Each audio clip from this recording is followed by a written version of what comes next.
الحمد لله نحمده ونستعينه ونستغفره ونؤمن به ونتوكل عليه ونعوذ بالله من شرور أنفسنا ومن سيئات أعمالنا من يهده الله فلا مضل له ومن يضلل فلا هادي له وأشهد أن لا إله إلا الله وأشهد أن محمدا عبده ورسوله أرسله بالحق بشيرا ونذيرا بين يدي الساعة من يطع الله ورسوله فقد رشد ومن يعصيهما فإنه لا يضر إلا نفسه ولن يضر الله شيئا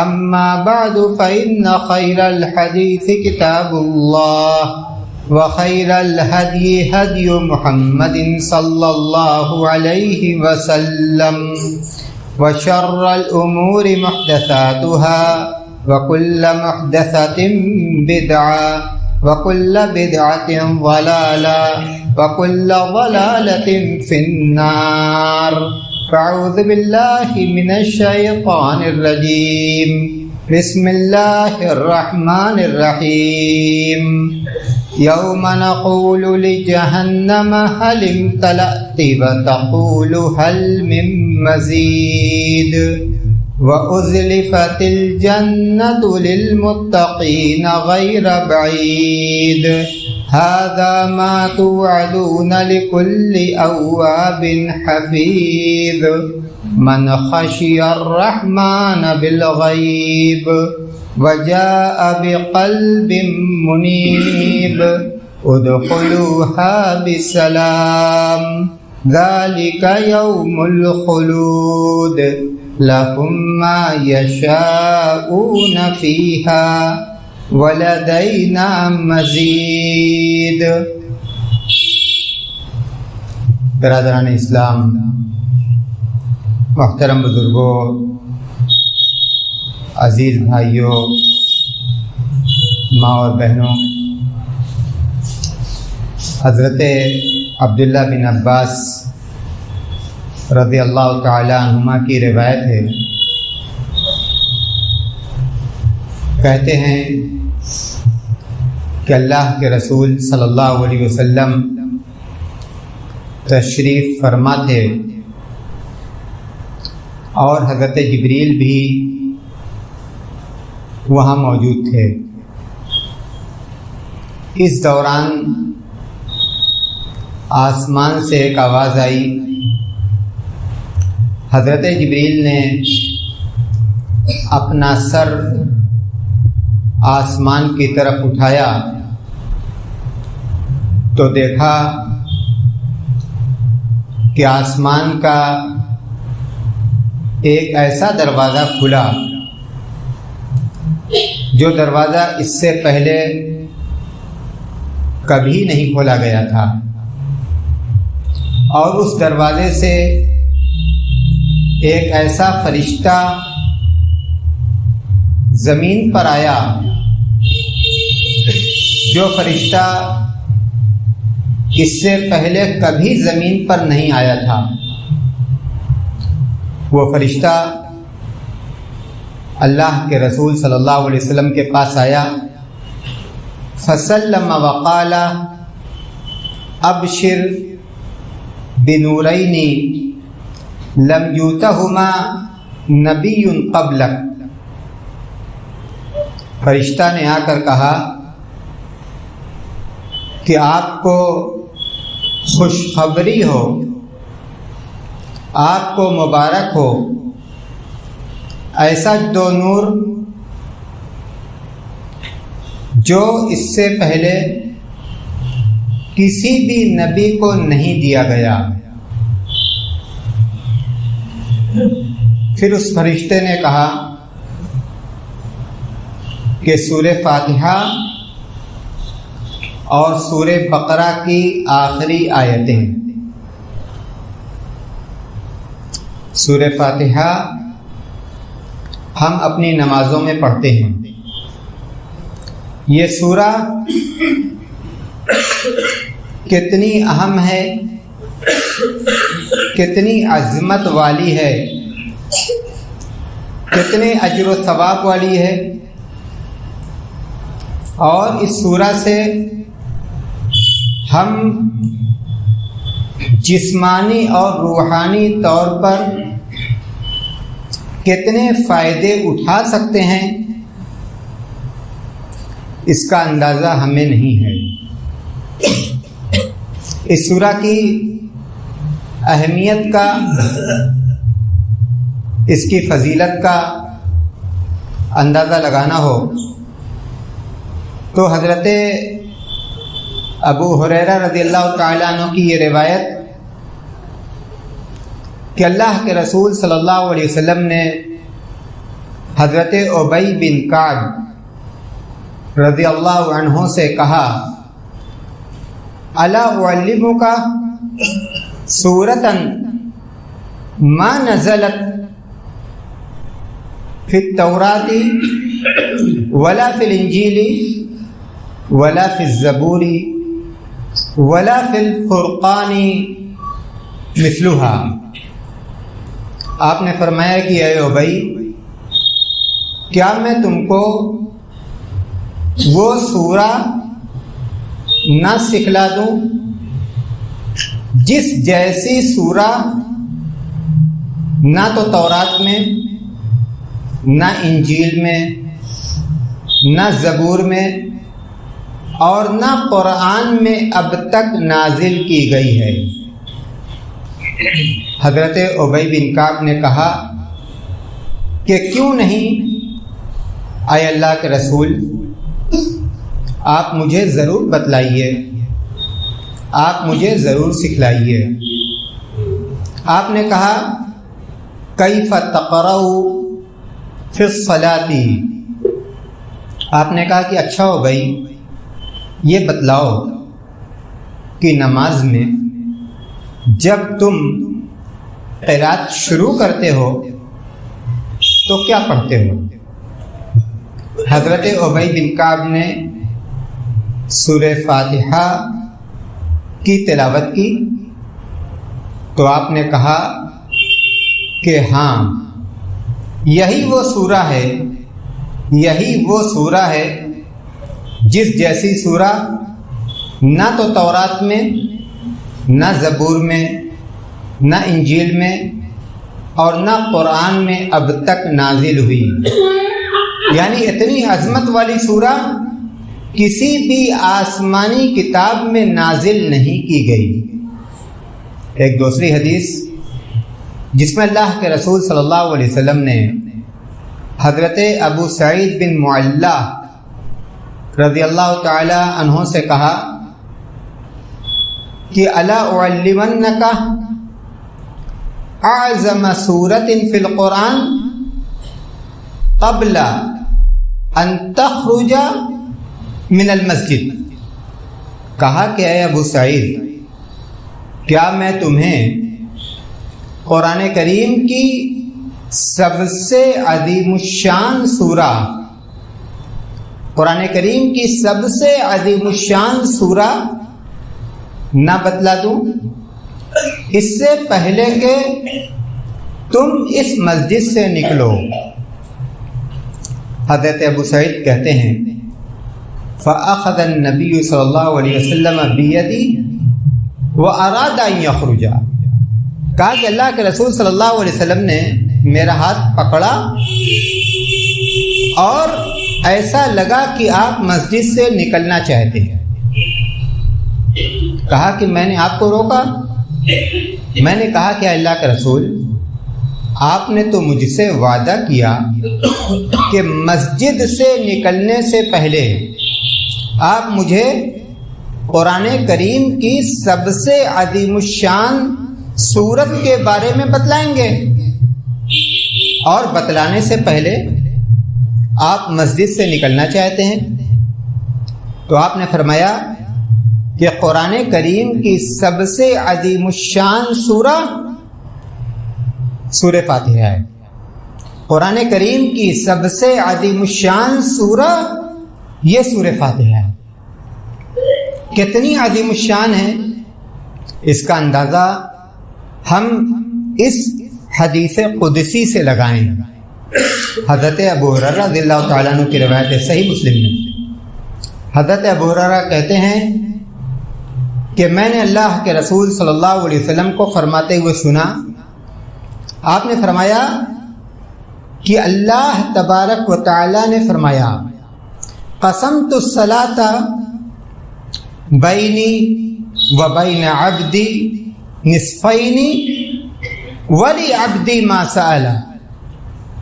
اللہ تبارک و تعالی نے فرمایا کہ میں نے نماز کو 2 حصوں میں بانٹ دیا، نصف آدھی نماز میرے لیے ہے اور آدھی نماز میرے بندہ کے لیے ہے، ولی عبدی ما سأل، اور بندہ جو مانگتا ہے وہ اسے حاصل ہوگا۔ اس حدیث میں نماز سے مراد سورہ فاتحہ ہے، اس لیے کہ آگے اللہ تبارک و تعالی نے فرمایا کہ فَإِذَا قَالَ الْحَمْدُ لِلَّهِ رَبِّ الْعَالَمِينَ قال اللہ عز وجل حمدنی عبدی۔ جب بندہ الحمد للہ رب العالمین پڑھتا ہے تو اللہ تبارک و تعالیٰ فرماتا ہے، یعنی اللہ تبارک و تعالیٰ کے پاس جو فرشتے موجود ہیں، اللہ تبارک و تعالیٰ ان فرشتوں سے مخاطب ہو کر فرماتا ہے حمدنی عبدی، میرے بندہ نے میری حمد بیان کی۔ وَإِذَا قَالَ الْعَبْدُ الرَّحْمَنُ الرَّحِيمُ قال اللہ عز وجل اثنا علی عبدی، اور جب بندہ کہتا ہے کہ الرحمن الرحیم تو اللہ تبارک و تعالیٰ فرماتا ہے کہ میرے بندے نے میری ثنا بیان کی۔ وَإِذَا قَالَ الْعَبْدُ مَالِكِ يَوْمِ الدِّينِ قال اللہ عز وجل مجدنی عبدی او قال فوض الی عبدی۔ جب بندہ کہتا ہے کہ مالک یوم الدین تو اللہ تبارک و تعالیٰ فرماتا ہے کہ میرے بندہ نے میری کبریائی، میری بزرگی اور میری برتری کا اعتراف کیا۔ اور ایک روایت میں ہے کہ اللہ تبارک و تعالیٰ فرماتا ہے کہ فوض الی عبدی، میرے بندہ نے اپنے معاملات کو میرے حوالے کر دیا، میرے سپرد کر دیا۔ فَإِذَا قَالَ إِيَّاكَ نَعْبُدُ وَإِيَّاكَ نَسْتَعِينُ، اور جب بندہ کہتا ہے کہ إِيَّاكَ نَعْبُدُ وَإِيَّاكَ نَسْتَعِينُ تو اللہ تبارک و تعالیٰ فرماتا ہے کہ هَذَا بَيْنِي وَبَيْنَ عَبْدِي، یہ میرے اور میرے بندہ کے درمیان ہے۔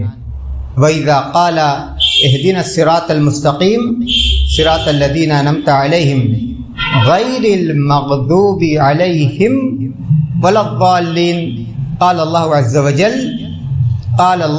وجل هَذَا لِعَبْدِي وَلِعَبْدِي مَا سَأَلَ، کہ یہ باتیں، یہ دعائیں میرے بندہ کے لیے ہیں اور میرا بندہ مجھ سے جو دعائیں مانگتا ہے میں ان دعاؤں کو سنتا ہوں، میں ان دعاؤں کو قبول کرتا ہوں۔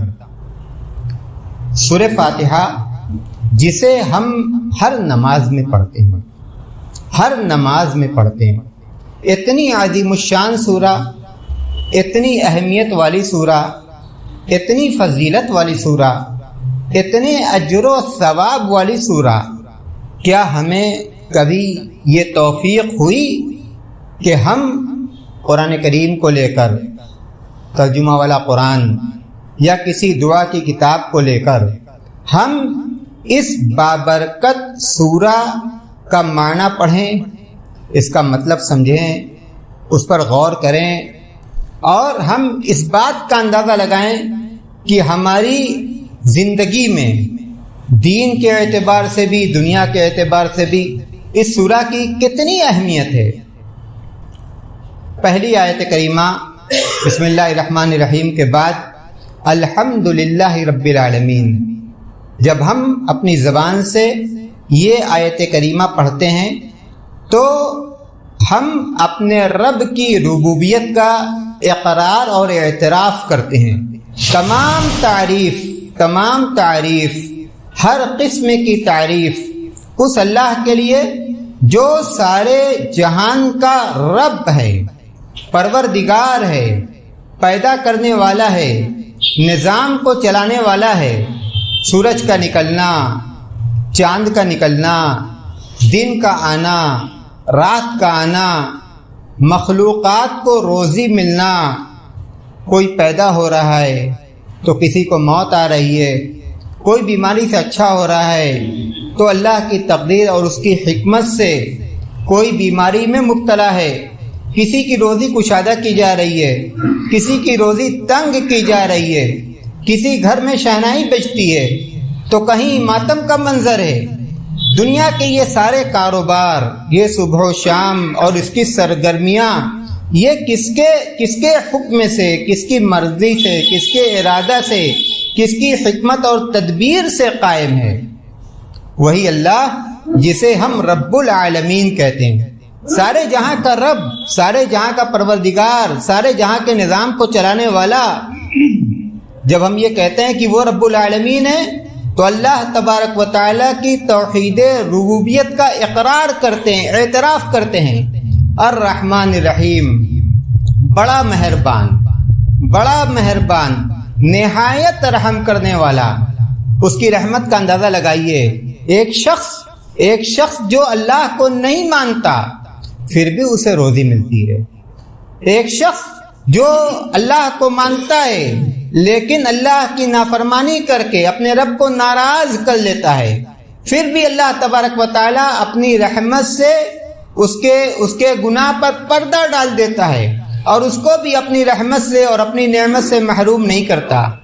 الرحمن الرحیم، بڑا مہربان، نہایت رحم کرنے والا۔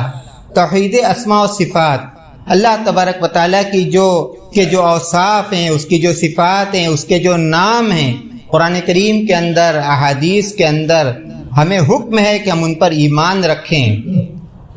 تو اس آیت کریمہ میں توحید اسماء و صفات کو بیان کیا گیا۔ مالک یوم الدین، بدلہ کے دن کا مالک، قیامت کے دن کا مالک، جب اللہ تبارک و تعالی اپنی مخلوق کے درمیان انصاف کرے گا، عدل کا ترازو قائم کیا جائے گا۔ یہ آیت کریمہ ہمیں قیامت کا دن اس آیت کریمہ کے ذریعے سے ہمیں یاد کرنا چاہیے۔ وہ دن جب سورج اور چاند لپیٹ دیا جائے گا اور وہ اللہ تبارک و تعالیٰ کی مٹھی میں ہوگا اور یہ اعلان ہوگا، لمن الملک اليوم للہ الواحد القہار۔ آج کس کی چلے گی؟ آج کس کا حکم چلے گا؟ آج کس کی بادشاہت ہے؟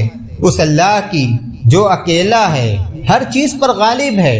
مالک یوم الدین، بدلہ کے دن کا مالک۔ ایاک نعبد و ایاک نستعین، پورے دین کا خلاصہ اس آیت کریمہ میں کر دیا گیا۔ ایاک نعبد، اے اللہ ہم تیری ہی عبادت کرتے ہیں، توحید الوہیت، ہم تیری ہی عبادت کرتے ہیں۔ وَإِيَّاكَ نَسْتَعِينُ، اور ہم تجھ سے ہی مدد طلب کرتے ہیں۔ جب بندہ رب کے دربار میں جاتا ہے، جب بندہ رب کے سامنے حاضر ہوتا ہے، اپنی عاجزی کا، اپنی کمزوری کا، اپنی بے بسی کا اظہار کرتا ہے، اس کے آگے اپنا دستے سوال دراز کرتا ہے، اس کے آگے اپنی جبین نیاز خم کرتا ہے، اسے یاد کر کے جب اس کی آنکھیں اشکبار ہوتی ہیں، تو پھر کیوں نہ وہ رب جو الرحمن الرحیم ہے، اس کو اپنے اس بندے پر رحم آئے، اور کیوں نہ وہ رب جو بڑا مہربان اور نہایت رحم کرنے والا ہے، اپنے بندہ کی دعاؤں کو قبول کرے۔ اسی لیے اللہ تبارک و تعالی جب بندہ اس اقرار کے بعد اور اس اعتراف کے بعد اور اس وعدے کے بعد کہ اے رب ہم تیری ہی عبادت کرتے ہیں، تیرے ہی بندہ ہیں، تجھ سے ہی مانگنے والے ہیں، تجھ سے ہی لو لگانے والے ہیں، میری یہ جبین کسی اور کے آگے نہیں جھکے گی اور میرا یہ ہاتھ کسی اور کے آگے نہیں پھیلے گا۔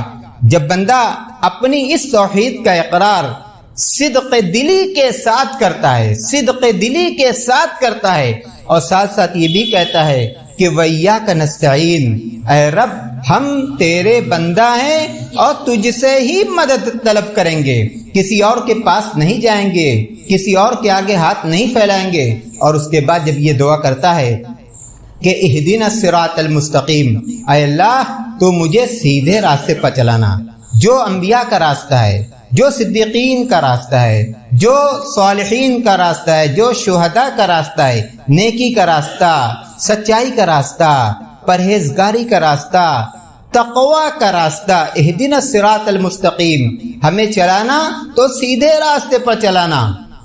صراط الذین انعمت علیہم، ان لوگوں کی راہ، ان لوگوں کا راستہ جن پر تو نے انعام کیا، جو تیرے نیک بندے ہیں، جو تیرے مقرب بندے ہیں، جو تیرے چہتے بندے ہیں، وہ بندے جنہوں نے بندگی کا حق ادا کر دیا، ان لوگوں کے راستے پر چلانا۔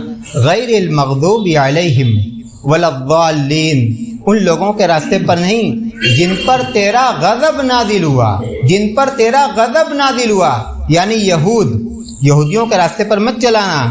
کس طرح سے انہوں نے دین کو بگاڑا، کس طرح سے انہوں نے اپنے عمل کے اندر بگاڑ پیدا کیا، کس طرح سے وہ انبیاء کے راستے سے ہٹے، کس طرح سے انہوں نے دین کے اندر تحریف کی، کس طرح سے انہوں نے دین کو چھوڑ کر دنیا کے لیے اپنی زندگی گزاری، ولا الضالین، اور نہ گمراہوں کے راستے پر۔ مفسرین کہتے ہیں کہ اس سے مراد نصارہ ہیں، نصارہ نے دین کے اندر غلو کیا، دین کے اندر انہوں نے بھی اپنی مرضی سے بدلاؤ کیا، اپنی آسانی کے کاموں کو تلاش کرنے کے لیے اللہ کی جو شریعت ان کے درمیان تھی، اس شریعت کے اندر انہوں نے بدلاؤ کر دیا۔ تو ایک مسلمان دعا کرتا ہے، اندازہ لگائیے کہ یہ دعا کتنی اہم ہے۔ جب بندہ کہتا ہے کہ اہدنا الصراط المستقیم صراط الذین انعمت علیہم غیر المغضوب علیہم ولا الضالین، اس کے بعد دیکھیے اللہ کیا کہتا ہے۔ اللہ کہتا ہے کہ ھذا لعبدی ولعبدی ما سأل، یہ بندہ کی دعائیں ہیں، یہ اس کی التجائیں ہیں، یہ اس کا ابتہال ہے، اور میرا بندہ مجھ سے جو طلب کرتا ہے میں اس کی دعاؤں کو سنوں گا اور میں اس کی مرادوں کو پوری کروں گا۔ یہ کب ہوگا؟ جب ہم یہ سورہ جو پڑھتے ہیں نماز کے اندر ہم اس کو دل سے پڑھیں، صرف رسمن نہیں کہ ہم زبان سے ایک دعا پڑھ رہے ہیں، نہ اس کا معنی سمجھ رہے ہیں، نہ اس کا مطلب سمجھ رہے ہیں، اور نہ زبان سے نکلنے والی دعا اور ہمارے دل کی کیفیت دونوں میں کوئی میل ہے، دل میں کچھ اور ہے، زبان پر کچھ اور ہے۔ ایسے اللہ تبارک و تعالیٰ کے یہاں دعائیں قبول نہیں ہوتی۔ اخلاص چاہیے، صدق دلی چاہیے، گریہ وزاری چاہیے، رب کی طرف لوٹنا چاہیے، اس کی طرف لو لگانا چاہیے۔ کب اللہ تبارک و تعالیٰ کہتا ہے کہ ھذا لعبدی ولعبدی ما سأل، یہ باتیں، یہ دعائیں میرے بندہ کے لیے ہیں، اور بندہ جو مانگتا ہے میں اس کی مرادوں کو پوری کرتا ہوں۔ اسی سورہ فاتحہ سے متعلق ایک اور واقعہ جو چند صحابہ کرام کے ساتھ پیش آیا، حضرت ابو سعید خدری رضی اللہ تعالیٰ عنہ راوی ہیں، یہ واقعہ صحیح بخاری میں بھی ہے اور حدیث کی دوسری کتابوں میں بھی ہے۔ صحابہ کرام کسی سفر میں تھے، راستے میں کسی آبادی میں پہنچے، آبادی کے لوگوں سے ان لوگوں نے ضیافت طلب کی، کہا کہ ہم مسافر ہیں، آپ لوگ ہمیں اپنا مہمان بنا رہے ہیں۔ ان لوگوں نے مہمانداری سے انکار کیا۔ اتفاق ایسا کہ اس کے بعد اس علاقے کا جو سردار تھا اس کو کسی زہریلے جانور نے ڈس لیا، علاج کا جو طریقہ تھا اس طریقے سے اس کا علاج کیا گیا، کامیابی نہیں ملی۔ اس کے بعد ان لوگوں نے یہ کہا کہ یہ قافلہ جو ہمارے درمیان سے گزر رہا ہے، ہم اس قافلے کے پاس جائیں، شاید ان کے پاس علاج کا کوئی طریقہ ہو۔ چنانچہ ایک بچی ان لوگوں کے پاس آئی اور آ کر یہ پوچھا کہ کیا تمہارے درمیان کوئی علاج کرنے والا ہے؟ حضرت ابو سعید خدری رضی اللہ تعالیٰ عنہ کھڑے ہوئے، اس بچی کے ساتھ گئے، اس بچی کے ساتھ جا کر انہوں نے سورہ فاتحہ پڑھی۔ تکلیف کی جو جگہ تھی اس جگہ پر وہ سورہ فاتحہ کی ایک ایک آیت پڑھتے تھے اور پھونکتے تھے۔ پوری سورہ ختم ہوتے ہوتے وہ شخص بالکل صحت یاب ہو گیا۔ علاج شروع کرنے سے پہلے حضرت ابو سعید خدری رضی اللہ تعالی عنہ نے ان لوگوں سے یہ کہا تھا کہ چونکہ ہم لوگوں نے آپ لوگوں سے ضیافت طلب کی تھی، مہمانداری طلب کی تھی، آپ نے ہماری ضیافت نہیں کی، اس لیے ہم یہ عمل بغیر اجرت کے نہیں کریں گے، ہم کریں گے۔ علاج کا جو طریقہ ہم نے اپنے نبی سے سیکھا ہے اس طریقے سے ہم علاج کریں گے، لیکن ہم علاج کی اجرت بھی لیں گے، اور اجرت طے کی گئی۔ اس کے بعد جب وہ سردار بالکل ٹھیک ہو گیا تو اجرت کے طور پر، بدلہ کے طور پر 30 بکریاں دی گئیں۔ حضرت ابو سعید خدری بکریاں لے کر اپنے ساتھیوں کے پاس آئے اور آ کر پوری بات سنائی۔ ان صحابہ کرام نے یہ کہا کہ آئیے یہ بکریاں ہم اپنے درمیان تقسیم کر لیں۔ حضرت ابو سعید خدری نے کہا کہ نہیں، ہم مدینہ لوٹیں گے، اللہ کے رسول صلی اللہ علیہ وسلم سے اس کے بارے میں پوچھیں گے، اس کے بعد اللہ کے رسول صلی اللہ علیہ وسلم جو فیصلہ کریں گے ہم اسی پر عمل کریں گے۔ مدینہ لوٹ کر آئے، اللہ کے رسول صلی اللہ علیہ وسلم کے پاس آئے، پورا واقعہ سنایا۔ اللہ کے رسول صلی اللہ علیہ وسلم یہ واقعہ سن کر مسکرائے اور آپ نے کہا کہ تم کو یہ بات کیسے معلوم کہ اس سورہ کو پڑھ کر دم کیا جاتا ہے؟ اس کے بعد آپ نے کہا کہ یہ بکریاں جو تم لوگوں کو ملی ہیں، آپ نے کہا کہ تم نے بالکل صحیح کیا ہے، جو کیا ہے بالکل درست کیا ہے۔ یہ بکریاں جو تم لوگوں کو ملی ہیں اس کو آپس میں تقسیم کرو اور مجھے بھی اس میں سے میرا حصہ دو۔ اللہ کے رسول صلی اللہ علیہ وسلم نے ان صحابہ کرام کی طیب خاطر کے لیے ایسا کہا تاکہ ان کے دل میں کسی بھی طرح کی کوئی بات نہ رہ جائے۔ آپ نے کہا کہ میرا بھی حصہ لگاؤ اور مجھے بھی اس میں سے حصہ دو۔ اندازہ لگائیے اس سورہ کی برکت کا اندازہ لگائیے۔ امام ابن القیم رحمۃ اللہ علیہ کا ایک قول پڑھ کر میں خطبہ ختم کرتا ہوں۔ انہوں نے اپنی مشہور کتاب مدارج السالکین میں لکھا، جو تجربہ اس سورہ سے ان کو ہوا انہوں نے اپنا تجربہ لکھا ہے۔ لکھتے ہیں کہ کان یعرض لی آلام مزجعہ بحیث تکاد تقطع الحرکۃ منی وذالک فی اثناء الطواف وغیرہ۔ کہا کہ کبھی کبھی مجھے بہت تکلیف ہوتی تھی، اتنی تکلیف کہ میرا اٹھنا بیٹھنا چلنا پھرنا مشکل ہو جاتا تھا۔ کبھی طواف کے دوران، یہ بات انہوں نے جب مکہ میں انہوں نے قیام کیا تھا اس وقت کی یہ بات لکھی، کہا کہ کبھی طواف کے دوران، کبھی اس کے علاوہ بھی، یعنی میری حالت اتنی خراب ہو جاتی تھی کہ میں بالکل معذور کی طرح سے ہو جاتا تھا۔ کہتے ہیں فَوَبَادِرُوا إِلَىٰ قِرَاءَةِ الْفَاتِحَةِ وَأَمْسَحُ بِهَا عَلَى مَحَلِّ الْأَلَمِ فَكَأَنَّهُ حُصَاةٌ تَسْقُطُ جَرَّبْتُ ذَلِكَ مِرَارًا عَدِيدًا۔ کہا کہ میں جلدی سے سورہ فاتحہ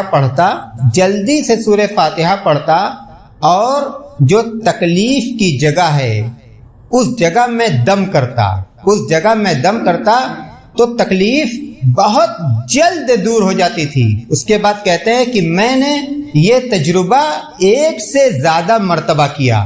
اس کے بعد آگے لکھتے ہیں کہ وَكُنْتُ آخُذُ قَدْحًا مِّن مَاءِ زَمْزَمَ فَأَقْرَأُ عَلَيْهِ الْفَاتِحَةَ مِرَارًا فاشربہ فاجدوا بی من النفع والقوۃ ما لم اعہد مثلہ فی الدواء.